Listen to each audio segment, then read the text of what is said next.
मेरे YouTube channel में आपका स्वागत है। आज हम कथा के 10वें दिवस की झलकियाँ देखेंगे, तो चलिए शुरू करते हैं। त्र्यंबकं यजामहे सुगंधिं पुष्टिवर्धनम् उर्वारुकमिव बन्धनान् मृत्योर्मुक्षीयमामृतात्।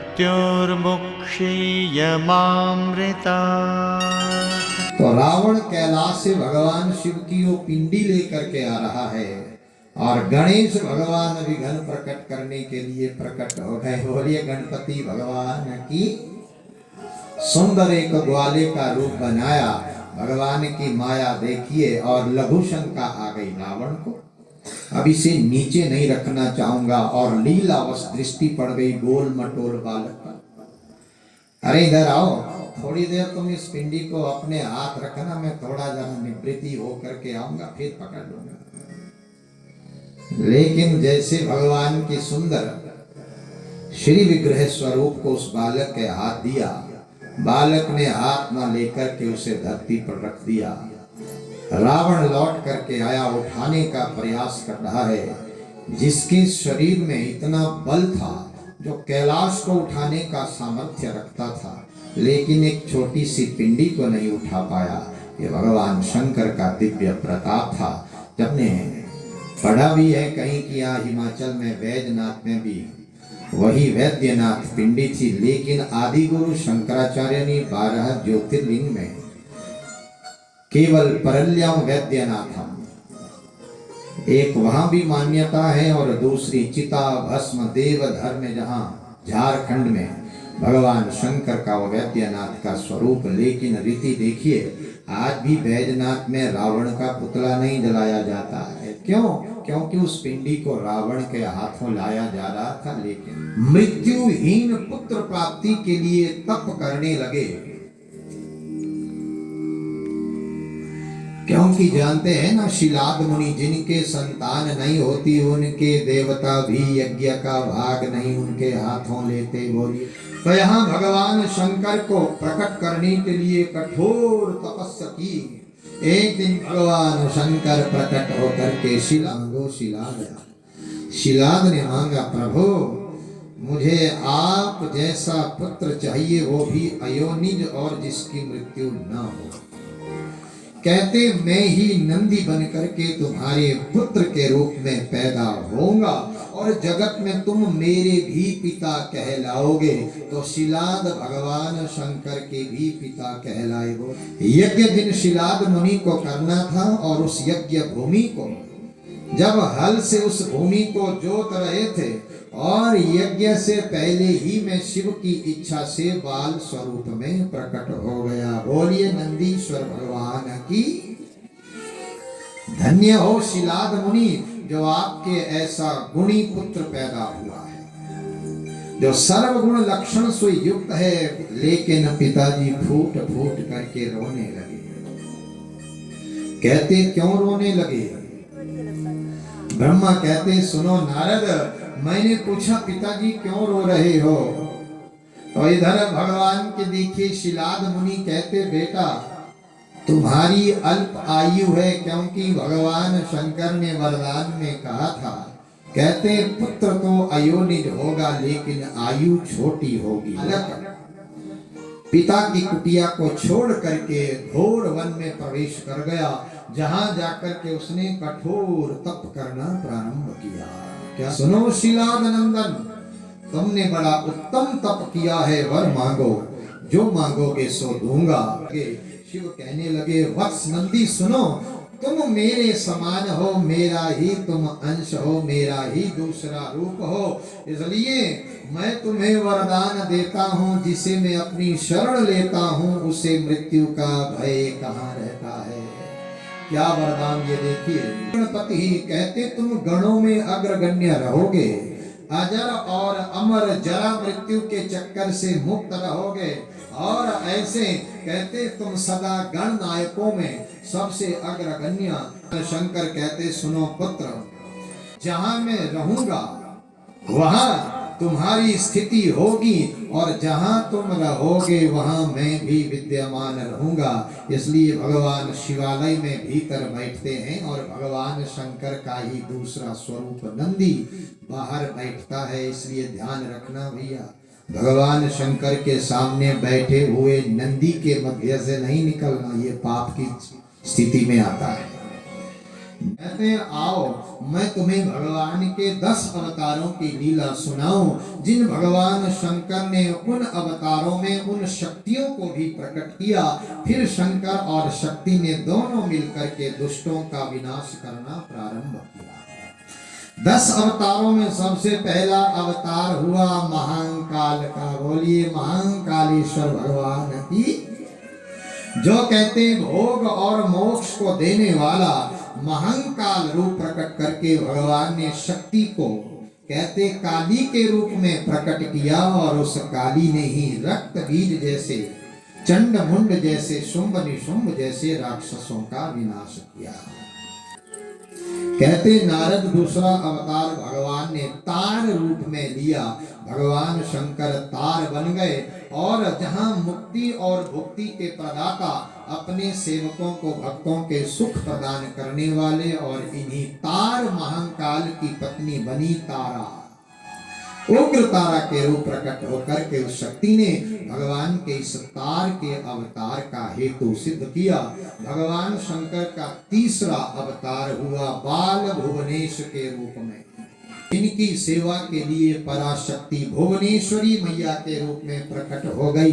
बोलिए भुवनेश्वरी मैया की। भगवान शंकर का फिर चौथा अवतार हुआ षोडश के रूप में, श्री विद्वेश के रूप में, और शक्ति प्रकट हुई षोडशी मैया के रूप में, शक्ति का प्राकट्य हुआ। फिर पांचवा अवतार भगवान का भैरव के रूप में, तो शक्ति बन गई भैरवी, और भैरवी के रूप में अवतार लेकर के शिव और शिवा ने जगत का कल्याण किया। फिर छठा अवतार भगवान का हुआ छिन्न मस्तक के रूप में। भगवान शंकर प्रकट हुए छिन्न मस्तक के रूप में और शक्ति प्रकट हुई छिन्न मस्तिका के रूप में। और यहाँ देखो कांगड़ा के पास नहीं चिंतपूर्णी मैया छिन्न मस्तिका कहलाई गई। धूमवान नाम का भगवान शंकर ने अवतार लिया और जिनकी पत्नी बन गई धूमावती। बोलिए धूमावती मैया की। आठवां भगवान शंकर का अवतार हुआ बगला मुख के रूप में। भगवान शंकर बगल का मुख लेकर के, बगले का मुख लेकर के प्रकट हुआ, और वो शक्ति भगवान शंकर का साथ देने के लिए बगला मुखी के रूप में प्रकट हो गई, जिससे तंत्र शक्ति की अद्भुत अधिष्ठात्री देवी कहा गया। बोलिए बगला मुखी मैया की। भगवान शंकर का फिर देखिए नवा अवतार हुआ मातंग के रूप में, और पराशक्ति प्रकट हुई मातंगी के रूप में। भगवान का 10वां अवतार हुआ कहते कमल के रूप में। भगवान शंकर कमल बन करके प्रकट हुए और ये शक्ति बनी कमला, और ऐसे कहते 10 अवतारों की चर्चा को सुनाया। ओम नमः शिवाय, ओम नमः शिवाय।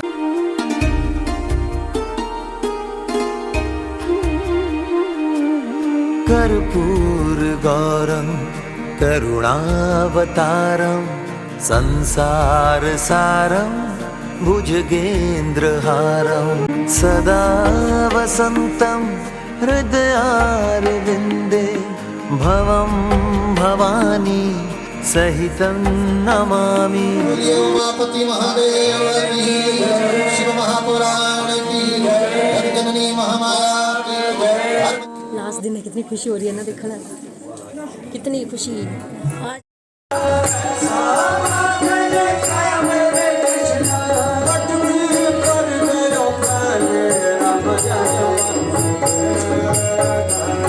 राम जाने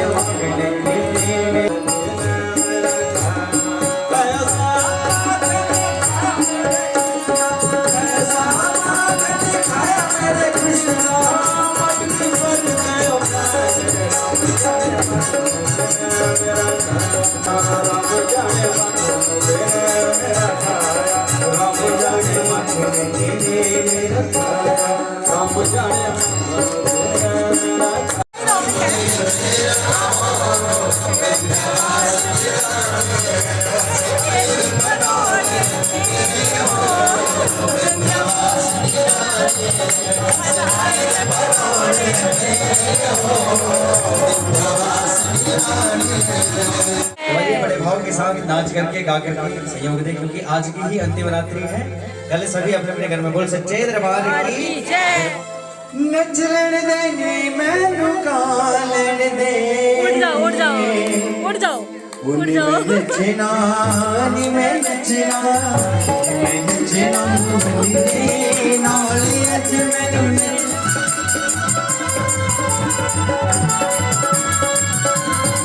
मनाउणा दिल तारे अज मैनू सांवरिया तू आजा सांवरिया तू आजा धूड़ो नचिया जटाओ खलारी धूड़ो नचिया जटाओ खलारी बज तेरे बजे गंगा गौरा पानी जो जगी हो गंगा गौरा पानी जो जगी हो गंगा गौरा पानी जो हो नाचे बजे तेरे बजे हो नाचे बजे तेरे बजे हो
मढ़िया में बूढ़ा मढ़िया सुटेना मढ़िया में बूढ़ा मढ़िया सुटेना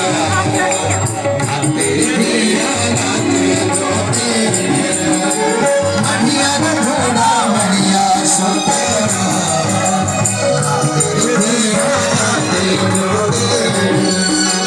मढ़िया में बूढ़ा मढ़िया सुटेना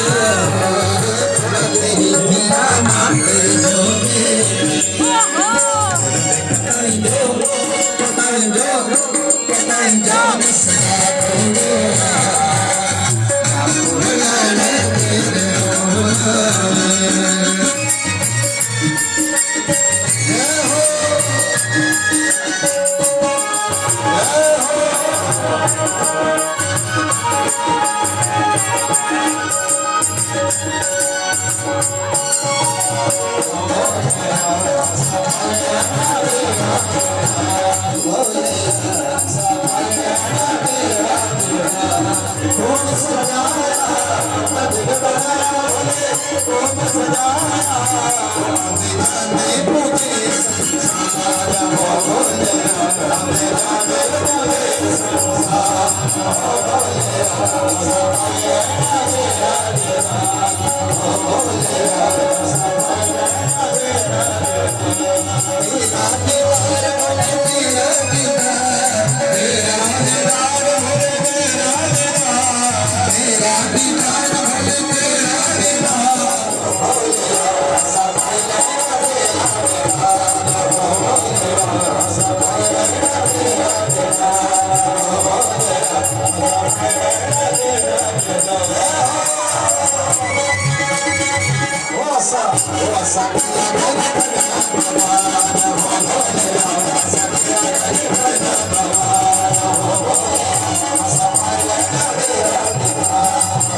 ये कथा की अंतिम रात्रि थी और लास्ट डे ऑफ शिवपुराण कथा मेरे चैनल पे बहुत जल्दी आने वाला है। तो अगर आपने मेरे चैनल को सब्सक्राइब नहीं किया है तो ज़रूर सब्सक्राइब कर लीजिए और मेरी वीडियो को ज़्यादा से ज़्यादा शेयर कीजिए। बाय बाय, जय शंभू।